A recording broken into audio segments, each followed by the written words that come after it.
अस्सलाम वालेकुम dear students, welcome to my next video.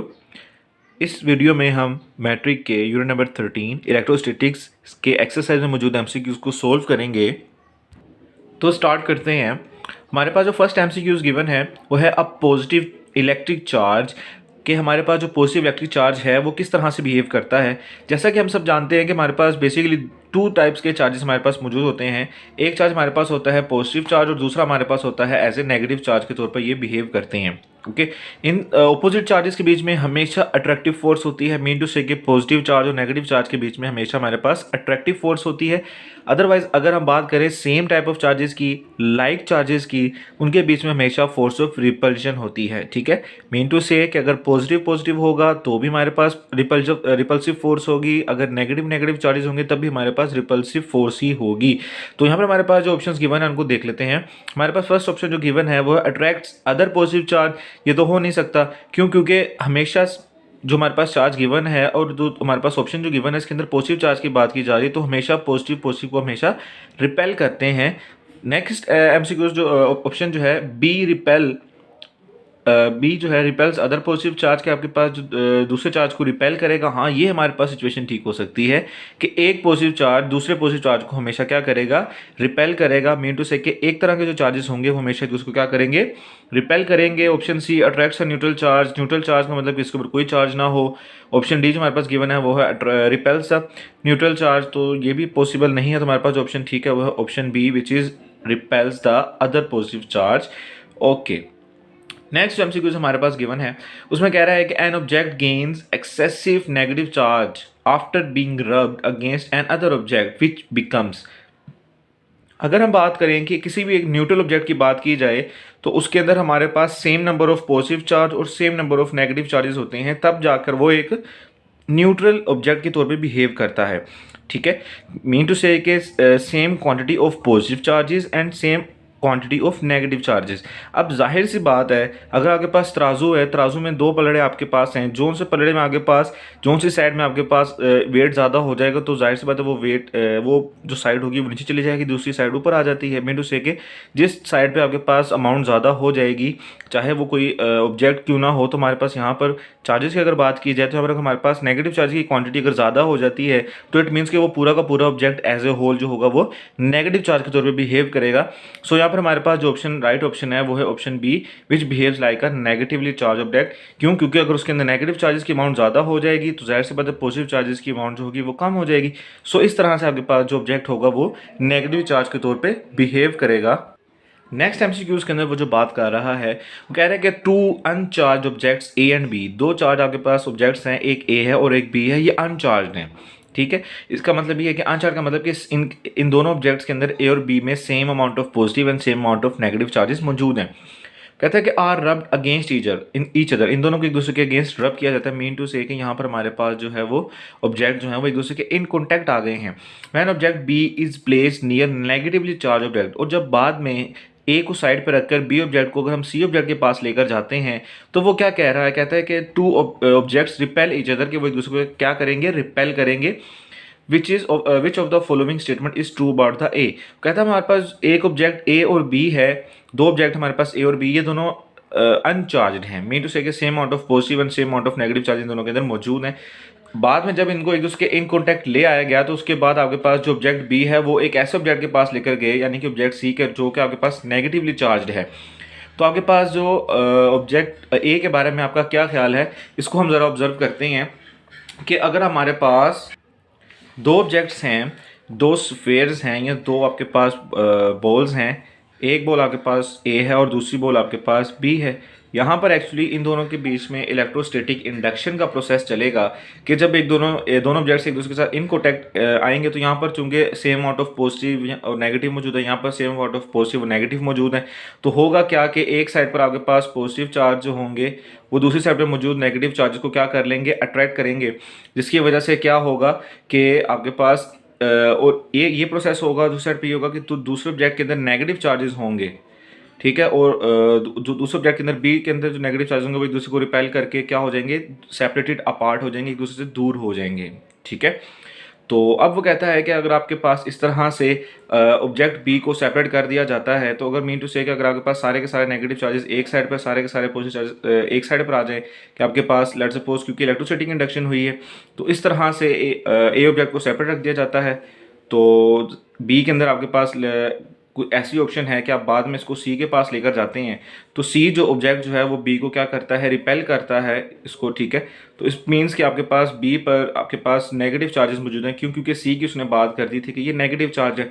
तो इट मीन्स कि अगर सी बी को नेगेटिवली तौर पर आपके पास रिपेल कर रहा है, इसका मतलब ऑटोमेटिकली ए के अंदर कौन से चार्जेस होंगे, बी चार्जेस मौजूद होंगे। तो इस तरह से आपके पास इलेक्ट्रोस्टैटिक इंडक्शन का प्रोसेस एक कंप्लीट हुआ है। तो इट मीन्स कि आपके पास ए स्फीयर में कौन से चार्जेस होंगे, पॉजिटिव चार्ज होगा। तो आपके पास ऑब्जेक्ट ए होगा वो क्या हो जाएगा, remains अनचार्ज, remains positively charge, becomes negatively charge and unpredictable. It means कि हमारे पास अभी हमने कैलकुलेशन की है इलेक्ट्रोस्टैटिक इंडक्शन के थ्रू, तो हमारे पास जो ऑब्जेक्ट होगा वो क्या आ जाएगा आपके पास एज ए पॉजिटिवली चार्ज हो जाएगा।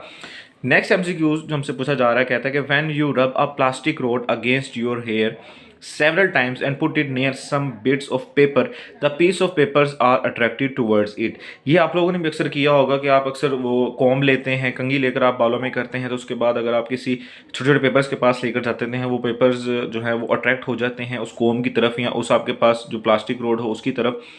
तो कहता है ये प्रोसेस हुआ है, तो इसके बारे में हमारा क्या ख्याल है, कौन सी ऑब्जर्वेशन ठीक है। फर्स्ट ऑब्जर्वेशन हमारे पास गिवन है, कहता है the rod and the paper are oppositely charge. Second option जो है the rod acquires a positive charge, the rod and the paper have the same charge, the rod acquires the negative charge। अच्छा, यहाँ पर हमारे पास जो options given है इनकी सबसे सूटेबल आंसर जो है वो हम कोशिश करते हैं फाइंड आउट करने की। हमारे पास रोड जो यहाँ पे यूज़ किया जा रहा है वो एज ए प्लास्टिक रोड है और इसको रब किया जा रहा है टू योर हेयर्स। अगर हम जब भी प्लास्टिक रोड को रब करते हैं तो हमारे पास जो प्लास्टिक रोड होता है वो नेगेटिव चार्ज अटेन कर लेता है। अगर इसकी दूसरी साइड पर अगर बात की जाए एज ए गिलास रोड की, अगर गिलास रोड को अगर हम रब करते हैं तो वो पॉजिटिव चार्ज एक्वायर कर लेता है। तो इट मीन्स कि हमारे पास यहाँ पर जो ऑप्शन ठीक है वो है option D, the rod acquires the negative charge. क्यों, क्योंकि प्लास्टिक हमेशा रब करने के बाद नेगेटिव चार्ज को। ओके स्टूडेंट्स, नेक्स्ट एमसीक्यूज की बात करते हैं। यहाँ पर हमें कह रहा है कि according to Coulomb's law what happens to the attraction of two oppositely charge objects as their distance of separation increases. अगर उनके बीच में डिस्टेंस को इंक्रीज किया जाता है तो उनकी अट्रैक्शन के बीच में यानी कि उनके फोर्स के बीच में कितना इफेक्ट आएगा। तो चूंकि हमें पता है कूलम्स लॉ का फार्मूला हमें पता है कि जो फोर्स ऑफ अट्रैक्शन और repulsion between two point charges जो है वो डायरेक्टली प्रोपोर्शनल होती है उनके मैग्नीट्यूड के डायरेक्टिव पोर्शन और उनके बीच में डिस्टेंस के इन्वर्सली प्रोपोर्शनल होती है। तो यहाँ पर हमारे पास दो बातें हैं कि आपके पास फोर्स ऑफ अट्रैक्शन या रिपल्शन जो है वो डायरेक्टली प्रोपोर्शनल होती है उनके चार्जेस के प्रोडक्ट के मैग्नीट्यूड, और आपके पास इन्वर्सली प्रोपोर्शनल होती है उन दोनों के बीच में डिस्टेंस के। डी से आपको इसको डिनोट कर लें या आर से डिनोट कर लें, it is up to you. अब वो कह रहा है कि यहाँ पर अगर हम डिस्टेंस इंक्रीज करते हैं तो हमारे पास फोर्स के ऊपर क्या इफेक्ट पड़ेगा। क्योंकि हमें पता है कि डिस्टेंस इंक्रीज करने से इनके इन्वर्सली रिलेशन होने की वजह से फोर्स जो होगी वो क्या होगी, डिक्रीज हो जाएगी। अगर हम फोर्स इंक्रीज करना चाहते हैं तो हमें डिस्टेंस को क्या करना पड़ेगा, डिक्रीज करना पड़ेगा। सो यहाँ पर इनके ऑपोजिट रिलेशन की वजह से, इन्वर्स रिलेशन की वजह से हमारे पास जो डिस्टेंस इंक्रीज करने की वजह से फोर्स क्या हो जाएगी, डिक्रीज कर जाएगी। तो हमारे पास यहाँ पर राइट ऑप्शन जो है वो है option B which is decreases. Okay, next MCQs की जो बात की जा रही है, the Coulomb's law is valid for the charges which are, कि यहाँ पर हमारे पास ऐसी चार्जेस की बात की जा रही है कि जो कि कूलम के लॉ के अकॉर्डिंग हम उनको सोल्व आउट कर सकते हैं, या कूलम लॉ जो है किस तरह के चार्जेस के ऊपर एप्लीकेबल है। तो चूंकि हमारे पास कूलम लॉ जो है वो दो ऐसे चार्जेस की बात है जिसके अंदर पॉइंट मीन टू से कि एग्जैक्ट उनकी कोई लोकेशन होनी चाहिए, एग्जैक्ट उनकी कोई मैग्नीट्यूड हो, ठीक है, और उसके अलावा वो स्टेशन होने चाहिए एक जगह पर, मीन टू से कि रेस्ट पर होने चाहिए, एक जगह पर फिक्स होने चाहिए। तो इनको अगर हम देखें तो ये बनता है stationary and point charges which is option C, mean to say stationary and point charges, ठीक है। नेक्स्ट एमसीक्यूज की जो वो बात कर रहा है कि आप positive and a negative charge are initially 4 centimetre apart, कि हमारे पास जो दो चार्जेस जो हैं वो इनिशियली 4 सेंटीमीटर के फासले पर हैं। When they are moved closer to so that they are now only 1 centimetre apart, अब उनके बीच में डिस्टेंस जो है वो 1 सेंटीमीटर कर दिया जाता है। The force between them is, तो अब उनके बीच में जो फोर्स होगी इन दोनों सिचुएशन के मुताबिक क्या होगी, क्योंकि हमारे पास जो एमसीक्यूज गिवन है वो दोनों सिचुएशन के ऊपर डिपेंड कर रहे हैं कि देन बिफोर मीन टू से कि अब जो फोर्स है वो पहले वाली फोर्स से कितनी टाइम्स ज़्यादा है या कितनी टाइम्स कम है। तो अगर हम इसको कैलकुलेट करें तो हमें पता है कि चूंकि आपके पास जो है फोर्स ऑफ अट्रैक्शन और रिपल्शन जो है वो थ्रू कूलम्स लॉ कैलकुलेट की जाती है। सो तो अगर हम एक फोर्स जिसके अंदर 1 सेंटीमीटर की बात की जा रही है उसको अगर हम F1 से रिप्रेजेंट कर लेते हैं कि हमारे पास वो जो फर्स्ट सेंटीमीटर की 1 सेंटीमीटर की बात की जा रही है, और दूसरी साइड पे हम कंपैरिजन कर लेते हैं उस फोर्स की जिसके बीच में डिस्टेंस जो है वो 4 सेंटीमीटर है। तो थ्रू कूलम्स लॉ आपके पास K Q1 Q2 ओवर आपके पास D स्केयर या R स्केयर कर लें, और यहाँ पर आपके पास Q1 Q2 ओवर आपके पास क्या है D स्केयर। ओके, तो अगर इसको मज़ीद एक्सपेंड करते हैं तो हमारे पास जो डिस्टेंस है एक सिचुएशन के अंदर जहाँ पर 1 सेंटीमीटर है वहाँ पर हम D को किससे रिप्रेजेंट कर देते हैं 1 और साथ लिख देते हैं D। ठीक है, तो क्योंकि 1 टाइम इसको इंक्रीज़ किया है आपके पास, तो यहाँ पर अगर हम इसको 4 टाइम्स कर देते हैं तो मीन टू से कि आपके पास जो डिस्टेंस है वो हम कर देते हैं 4 टाइम्स। क्योंकि रिलेशन के ऊपर मैं आपको बेस पे से डिस्कस कर रहे हैं तो यहाँ पर मैं डी को जो है उसी लिहाज से रिप्रेजेंट कर रहा हूँ। तो यहाँ पर आपके पास जो Q1 Q2 जो है वो as it is D square में आ जाएगा। यहाँ पर आपके पास जो 4 है वो किस में कन्वर्ट हो जाता है आपके पास 16 डी स्क्वेयर में आ जाएगा। तो यहाँ पर हमारे पास ये जो सिचुएशन है Q1 Q2 over D square, और यहाँ पर हमारे पास 1/16 अगर मैं सेपरेट लिख लेता हूँ तो हमारे पास Q1 Q2 over D square की सिचुएशन बन जाती है। इट मीन्स के देखें आपके पास जो है ये जो फोर्स है आपके पास ये तो सिंपल F1 थी, और ये जो है आपके पास 1/16 क्या बन जाती है F4 बन जाती है। तो अगर हम इसको देखें मज़ीद तो हमारे पास 16 डिवाइड है, यहाँ पे आगे हो जाएगा मल्टीप्लाई, तो F1 4 जो है वो 16 टाइम्स हो जाएगी देन बिफोर के हमारे पास जब 4 सेंटीमीटर था वहाँ पर हमारे पास जो फोर्स है, अब जो फोर्स है वो पहली फोर्स के मुकाबले कितने हो गई है 16 टाइम्स ज़्यादा हो गई है। तो इट मीन्स कि अब हमारे पास जो फोर्स होगी वो कितनी हो चुकी होगी 16 times larger than before, so option D is the right option। Next MCQs की तरफ चलते हैं। वो कह रहे हैं कि 5 joules of work is needed to shift 10 coulomb of charge, कि आपके पास इतना चार्ज जो है वो 10 कूलम ऑफ चार्ज जो है वो एक पॉइंट से दूसरे पॉइंट पर शिफ्ट किया जा रहा है बाय 5 जॉल्स ऑफ वर्क, कि आपके पास जो वर्क है वो 5 जॉल का किया जा रहा है और जो चार्ज 10 कूलम का है वो एक पॉइंट से दूसरे पॉइंट पे शिफ्ट किया जा रहा है। तो the potential difference between these places, जो दोनों आपके पास पॉइंट्स हैं दोनों के बीच में जो डिफरेंस होगा वो आपके पास कितना होगा। सो सिंपल आपके पास आपको पता है कि आपके पास जो पोटेंशियल डिफरेंस का फॉर्मूला होता है वो work done per unit charge होता है। तो हमें वर्क आपके पास जो है वो 5 जॉल्स किया जा रहा है और जो चार्ज आपके पास वो है 10, तो हमारे पास एज ए रिजल्ट जो आंसर आता है वो आता है 0.5 वोल्ट। तो यहाँ पर हमारे पास जो राइट ऑप्शन वो है option A which is 0.5 volt.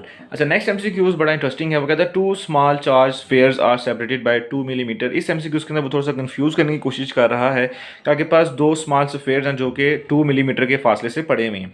Which of the following would be produce greater attractive force. अब चूंकि बात की जा रही है अट्रैक्टिव फोर्स की, तो अट्रैक्टिव फोर्स हमें पता है कि सेम चार्जेस के बीच में तो हो नहीं सकती, तो हमेशा अट्रैक्टिव फोर्स जो होती है वो है ऑपोजिट चार्ज के बीच में। अब यहाँ पर वो हमें कैलकुलेशन देकर थोड़ा सा कंफ्यूज करता है कि 1 1 4 4 2 2, तो चूंकि यहाँ पर अट्रैक्टिव फोर्स की बात की जा रही है इट मीन्स के चार्जेस जो हैं वो ऑपोजिट हैं। सो ऑटोमेटिकली डी ऑप्शन के अंदर हमें नजर आ रहा है कि 2 + Q एंड जो प्लस पॉजिटिव चार्ज है यहाँ पर दो हैं, नेगेटिव चार्ज भी आपके पास दो हैं, तो जाहिर सी बात है यहाँ पर पॉजिटिव नेगेटिव की वजह से यहाँ पर इन दोनों के बीच में अट्रैक्टिव फोर्स ही होगी। नेक्स्ट एमसीक्यूज जो कि हमारे इस चैप्टर का लास्ट एमसीक्यूज है वो कहता है इलेक्ट्रिक फील्ड लाइंस आर, चूंकि हमेशा इलेक्ट्रिक फील्ड लाइंस की डायरेक्शन हमेशा यूनिक होती है, वो चेंज नहीं होती, और हर इलेक्ट्रिक फील्ड की डायरेक्शन डिफरेंट होती है। तो इस वजह से ये दोनों जो भी आगे पास इलेक्ट्रिक फील्ड लाइंस होती हैं वो एक दूसरे को कभी क्रॉस नहीं करती। तो यहाँ पर वो कहता है ऑलवेज क्रॉस ईच अदर, ये तो हमारे पास पॉसिबल ही नहीं है। ऑप्शन बी जो है वो नेवर क्रॉस ईच अदर, तो ये भी हमारे पास पॉसिबल नहीं है। उससे बी ऑप्शन जो जो ये पॉसिबल है क्योंकि नेवर क्रॉस ईच अदर, क्योंकि एक दूसरे को कभी क्रॉस नहीं करेंगी। So B option is the right option. I hope so आपको एमसीक्यूज में कोई इशू नहीं हुआ होगा। तो अपना ख्याल रखें। नेक्स्ट वीडियो तक कोई इशू हो तो कमेंट करके मुझसे पूछें, इंशाल्लाह आपके क्वेश्चन का आंसर किया जाएगा। तब तक अपना ख्याल रखें। खुदा हाफिज़।